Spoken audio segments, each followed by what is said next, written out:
Digging into the archives a little bit for this week's reaction time. Got another Harvey wall banger there for you guys. I don't know about you, Mike, Alex, but what I really miss, I hate to see crashes like this. I hate to see bang up stuff, but man, I miss screw blown 8th mile outlaw door slammers. Like this, it almost seemed like the ADRL and PDRA's Pro Extreme divisions were just surefire action on the drag strip, as you see here with Neil Wante, as he gets a little out of the groove, bounces off one wall and into the other. Fortunately for Neil, he was able to walk away from this fairly terrifying crash at Memphis International Raceway. Don't you think do you miss at all, Mike, Alex, the outlaw door slammer world that we used to see, where there was no rules, lightweight cars, crazy, anything goes?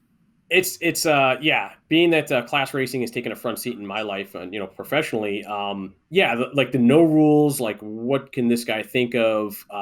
Twin screw blown cars set on kill or just sound incredible. And you don't get to see that very often anymore. A little bit in Radio versus the World, but I know they're, try and balance it out. But this was like one weight rule and just whatever you want with doors. And that was always fun to watch. And you get scenes like this where, somebody loses it and, bounces around a bit. Alex, was this like completely before your time? I was going to say, I can't speak on the remembering it necessarily. Forgive me there. However, I think thinking of the no rules aspect and kind of like that outlaw almost vibe.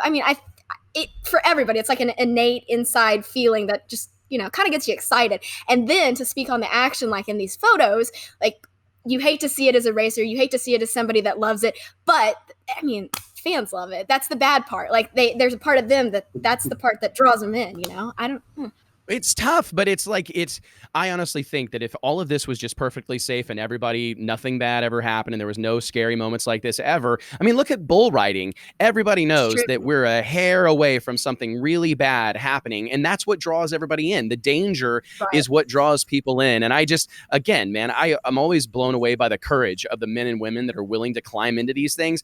And I really do look back with a lot of fondness on the days of those unlimited cars. Like the term unlimited is not used very much in drag racing. And at the height of the ADRL, the American Drag Racing League, and early on with the Professional Drag Racing Association, it was great to see these guys, many of them very well resourced, able to go out and just do whatever they wanted to do, right? No holds bars, nitro, titanium, whatever it took to go quicker and faster. It was the closest our generations had to the 60s, right? You hear some of the older guys talk about, Top Fuel back in the 60s where they didn't know what was going to happen. They could do what they wanted. It wasn't so regulated like it is today.